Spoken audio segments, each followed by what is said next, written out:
In Shakespeare's King Lear, the king's relationship with the fool is one of friendship and dependence. When left with only his knights, the king is intensely lonely and repeatedly inquires about the fool's whereabouts. The fool becomes his constant companion, acting as an alter ego. The court fool could be expected to challenge established hierarchies, as they occupied the paradoxical position of being outlaws while relying on the support of their social group. Shakespearean fools, like their historical counterparts, used wit to outmaneuver those of higher social standing, albeit with exaggerated characteristics for dramatic effect.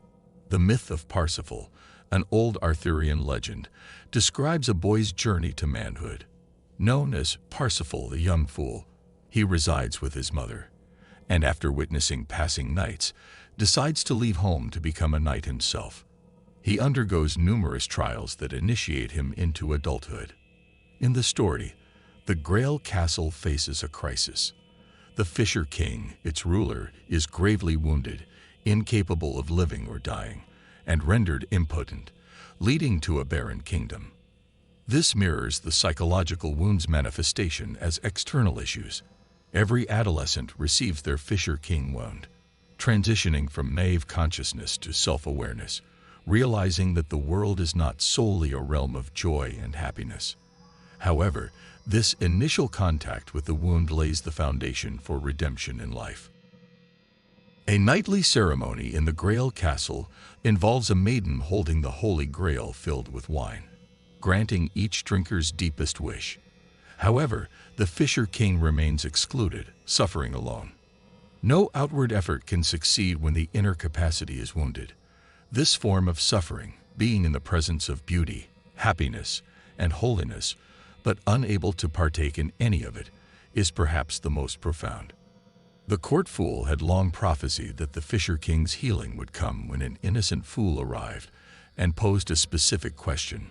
Parsifal encounters the Fisher King after many years and attends the ceremony, but he forgets his mother's advice not to ask too many questions. Symbolizing a mother complex, he neglects the lessons taught by his godfather figure, leading him not to engage in conversation with the Fisher King.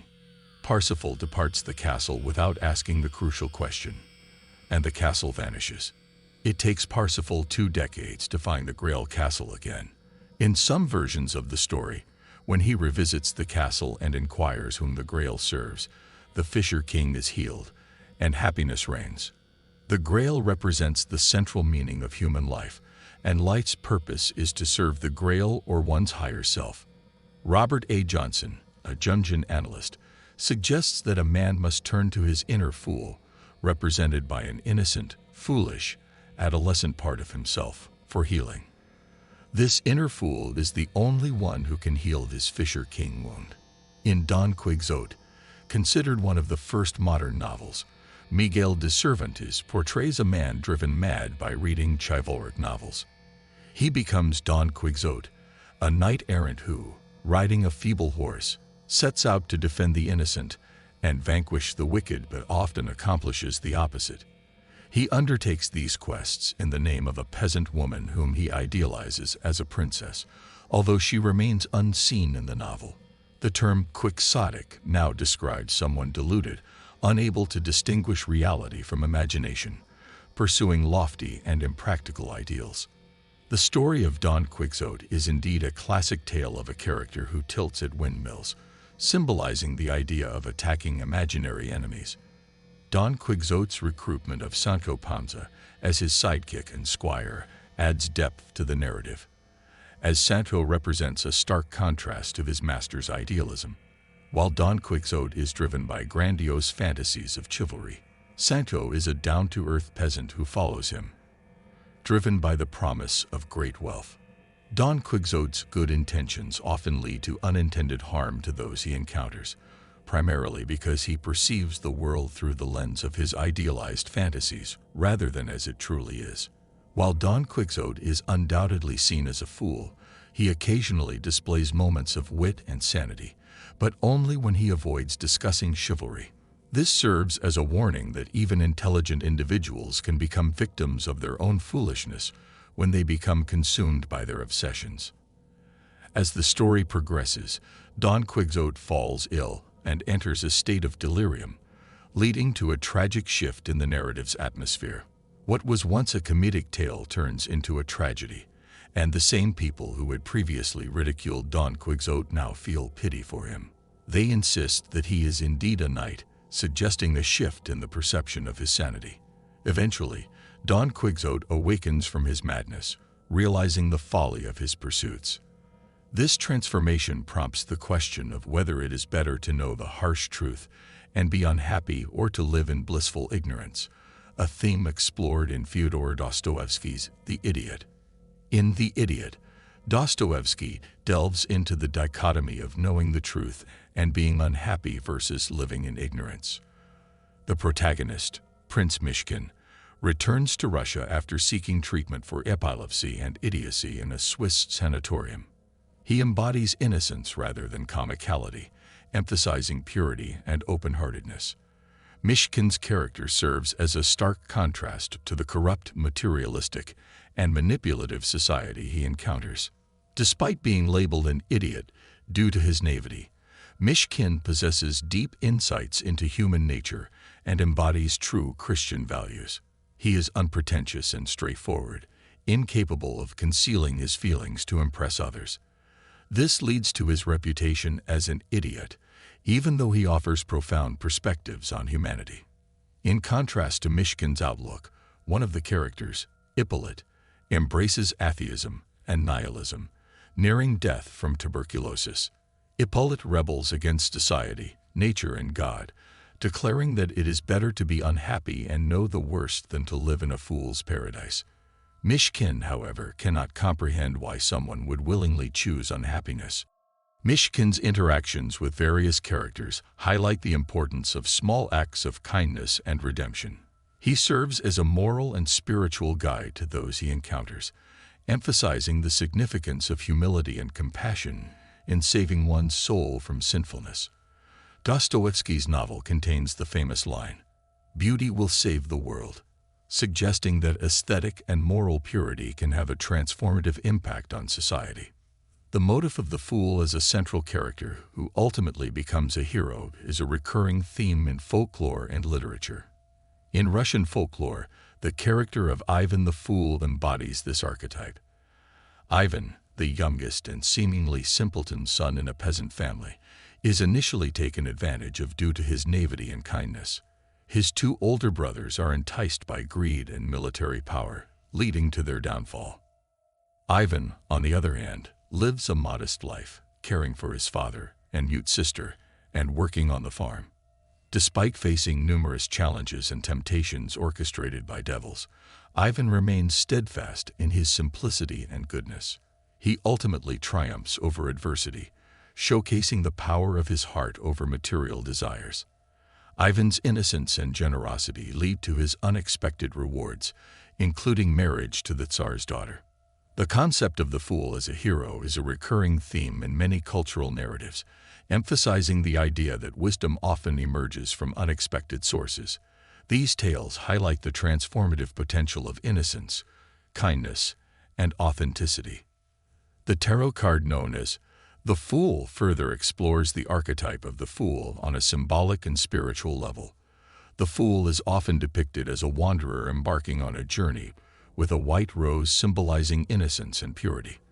The fool carries a small bundle of possessions, representing the willingness to sacrifice everything for the unknown adventure ahead. In tarot, the fool is associated with the number 0 and is typically the first card of the major arcana, representing the beginning of a spiritual journey. The fool's journey parallels the hero's journey, where the hero leaves the ordinary world to enter the unknown, faces challenges, and returns transformed. The fool embodies the idea of constant becoming and initiation into the mysteries of life. The circular shape of the fool's card symbolizes infinity, suggesting that the journey is endless and cyclical. It reflects the concept of one is all, and all is one, emphasizing unity and interconnectedness. The fool's journey is a psychological and spiritual process of death and rebirth, leading to self-realization and personal growth. In conclusion, the archetype of the fool is a rich and multifaceted symbol in literature, folklore, and tarot. Whether portrayed as Don Quixote, Prince Mishkin, or Ivan the Fool, these characters challenge conventional wisdom and highlight the transformative power of innocence, authenticity, and kindness. The journey of the fool, as depicted in tarot, represents an ongoing process of self-discovery and spiritual awakening, emphasizing the interconnectedness of all things and the pursuit of wisdom and wholeness. The symbol of the dot within a circle, also known as the circle dot or circumpunct, carries deep symbolic significance across various cultures and belief systems. It represents the concept of the world egg, a primordial and cosmic symbol from which all creation emerged. In this symbol, the dot typically signifies the central point of origin, or the seed of creation, while the circle surrounding it represents the boundless and infinite space in which creation unfolds. This symbol is often associated with paradise, representing a blissful state of unconscious nature that humanity is believed to have experienced before becoming conscious beings. It signifies a state of onness and unity, where the division between self and the universe disappears. It is, in essence, a return to the state of wholeness and unity before the separation into individual consciousness. In Jungian psychology, the circle dot carries a psychological interpretation. The dot represents the ego, which is the center of consciousness, the I, or sense of self.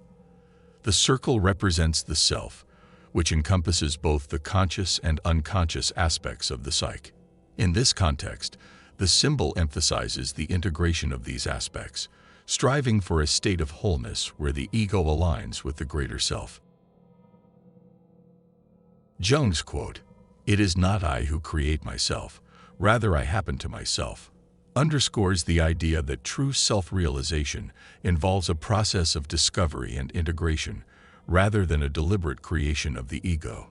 It highlights the notion that we are shaped by our experiences and inner dynamics, and the journey towards self-awareness involves allowing ourselves to unfold and evolve naturally. The archetype of the fool, represented in various forms throughout history and mythology, plays a crucial role in the process of transformation and new beginnings. The fool symbolizes the precursor to change, often initiating new adventures or creative endeavors. It's important to note that many inventors and geniuses have been considered foolish or unconventional in their pursuits before achieving success. The concept of beginner's mind, or Shoshin from Zen Buddhism, emphasizes the importance of maintaining an open and receptive mindset. In a beginner's mind, there are endless possibilities, while an expert's mind tends to be limited by preconceived notions. Open-mindedness allows for a deeper connection with the numinous or spiritual experiences that exist beyond the rational mind. The fear of uncertainty and the tendency to overthink can hinder personal growth and exploration.